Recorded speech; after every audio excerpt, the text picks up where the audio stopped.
Assalamualaikum warahmatullahi wabarakatuh. Anak-anak sekalian, mari kita bersama-sama untuk berdoa terlebih dahulu sebelum kita memulai pembelajaran pada hari ini. Kita memohon kepada Allah Subhanahu wa taala agar kita diberikan ilmu dan juga pemahaman terhadap ilmu, dan juga mudah-mudahan kita bisa mendapatkan ilmu yang bermanfaat bagi kita sekalian, baik dalam kehidupan di rumah, di sekolah, di masyarakat. Anak-anak sekalian, mari kita bersama-sama mengucapkan doa. Bismillahirrahmanirrahim. Rabbi zidni ilma warzuqni fahma. Mudah-mudahan doa kita sekalian diijabah oleh Allah Subhanahu wa taala. Anak-anak sekalian, marilah kita memulai pembelajaran pada hari ini yang menyangkut tentang pokok pembahasan ketentuan dan dasar hukum taat kepada aturan, kompetitif dalam kebaikan, dan bekerja keras dalam kehidupan dengan baik dan benar berdasarkan Al-Quran dan hadis. Anak-anak sekalian, taat kepada aturan, kompetitif dalam kebaikan, dan bekerja keras. Ini merupakan suatu kebaikan yang harus kita laksanakan dalam kehidupan sehari-hari, baik di rumah, di sekolah, ataupun di lingkungan masyarakat. Ada kalian, sebagai umat Islam, segala perilakunya itu diatur dalam kitab suci Al-Quran dan sunnah Nabi. Kitab suci dan sunnah Nabi mengatur manusia semata-mata agar manusia selamat dan bahagia dalam menjalani hidup dan kehidupan semenjak di dunia kelak di akhirat nanti. Anak-anak sekalian, ketaatan manusia terhadap kitab suci dan sunnah Nabi mencakup seluruh aspek kehidupan, termasuk di dalamnya adalah ketaatan kepada semua aturan, berkompetisi atau kompetitif dalam setiap kebaikan dan bekerja keras. Mengapa manusia harus taat kepada aturan, berkompetisi dalam kebaikan, dan bekerja keras? Jadi anak-anak sekalian, mengapa kita sebagai manusia harus taat kepada aturan dan berkompetisi atau berkompetisi di dalam kebaikan dan bekerja keras? Berkompetisi ini artinya berlomba-lomba. Jadi berlomba-lomba dalam kebaikan. Baik anak-anak sekalian, kita jelaskan satu persatu.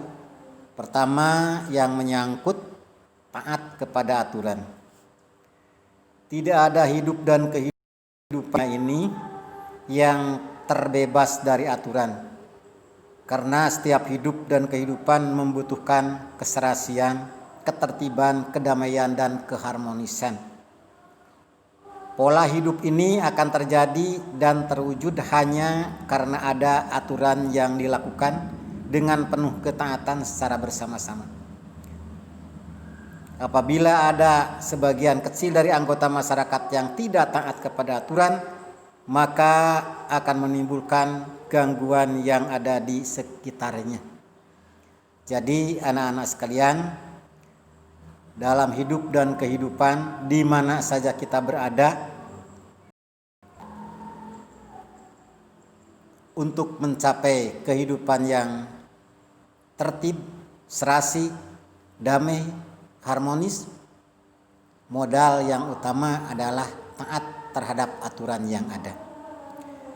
Adapun aturan-aturan yang akan menjamin kepada hal-hal yang tadi, baik keharmonisan, ketertiban, keserasian, nah ini semua aturan-aturannya sudah ada dalam kitab suci Al-Quran dan sunnah Nabi.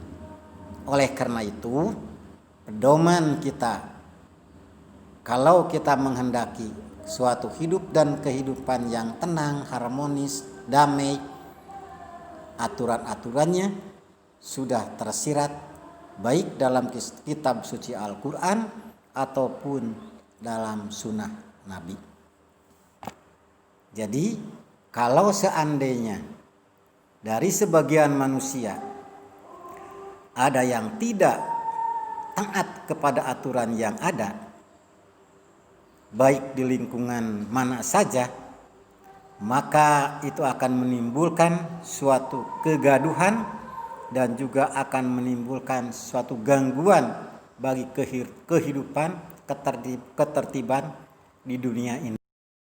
Itu kita sekalian hendaknya mentaati aturan-aturan yang ada, baik yang berada di lingkungan rumah, di lingkungan sekolah, ataupun aturan-aturan yang ada di lingkungan masyarakat.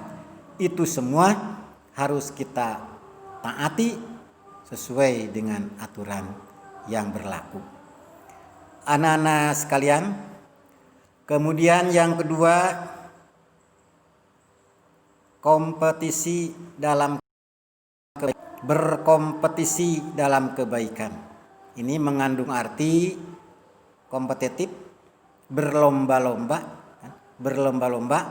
dalam kita meraih kebaikan, atau fastabiqul khairat, jadi berlomba-lomba kita dalam meraih kebaikan. Anak-anak sekalian, agar hidup manusia semakin berkualitas, mempunyai nilai tinggi, baik di hadapan Allah Subhanahu wa Ta'ala maupun di hadapan sesama makhluk Allah Subhanahu wa Ta'ala atau dengan manusia lain, maka manusia wajib menerapkan konsep berkompetisi dalam segala hal kebaikan.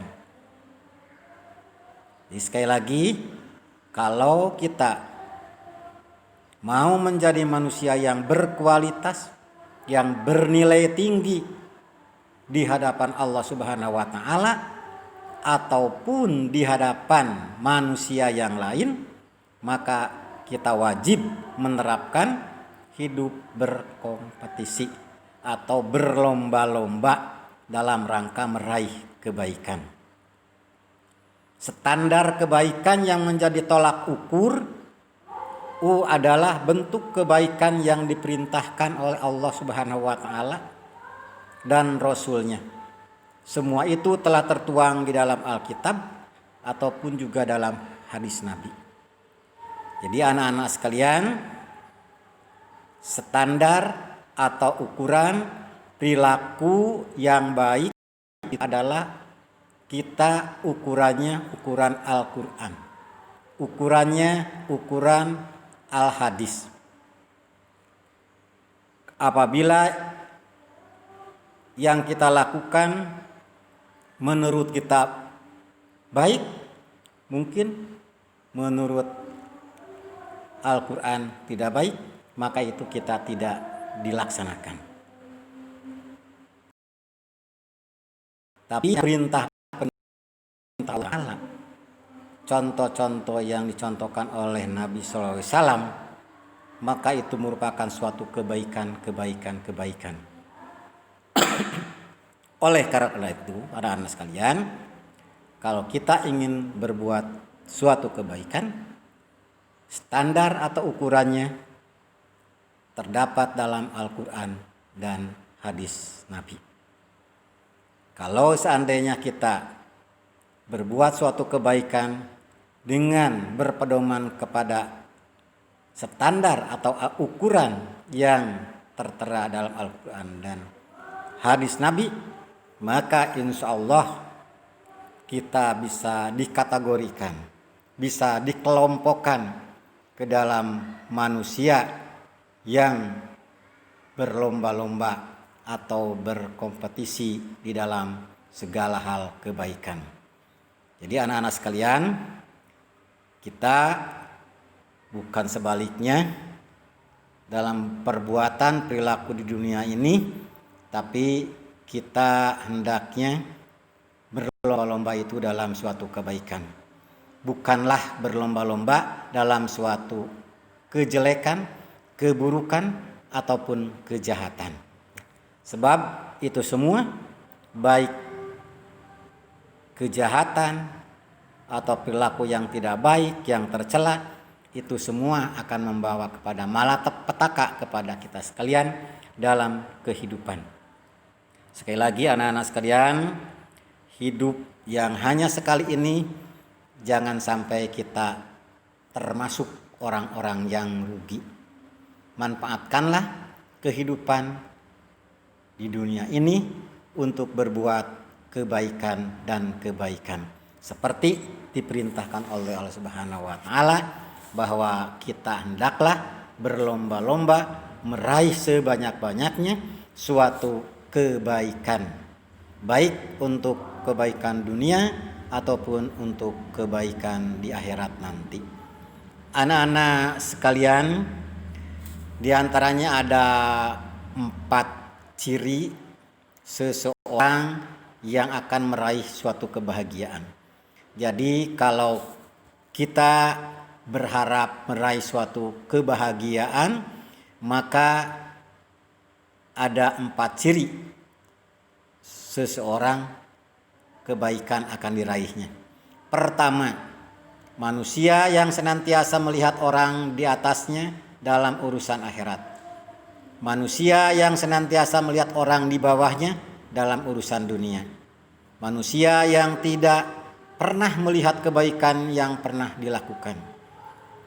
Keempat, manusia yang tidak pernah melupakan kesalahan yang telah berlalu sampai ia bertaubat. Jadi anak-anak sekalian, di sini dikatakan 4 ciri seseorang yang akan mendapat suatu kebahagiaan. Pertama, orang yang akan mendapatkan suatu kebahagiaan nanti, yaitu manusia yang senantiasa melihat